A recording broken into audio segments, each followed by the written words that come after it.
Silly putty is stretchy, slimy, and fun to play with, but it can turn into a sticky mess when it gets on clothes. Luckily, there are several simple ways to remove it from fabric. Start by scraping off as much excess putty as possible using a blunt knife, being careful not to spread it further. Next, pour some 99% isopropyl rubbing alcohol or hydrogen peroxide over the stain to disintegrate it, and then use a scrub brush or toothbrush to gently remove the remaining putty. Repeat the process until the stain is gone. Then wash and air dry the clothing. Alternatively, you can freeze the fabric to harden the putty, and then crack and peel it off using a hard object. It's important to note that some types of putty may not freeze.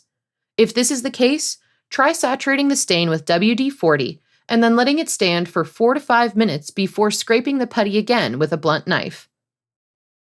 Remove any residue from the fabric with a damp washcloth dipped in dishwashing liquid, rinsing the spot with cool water every so often to check your progress. Continue to do this until the area appears to be clear of oil, suds, or any remaining putty.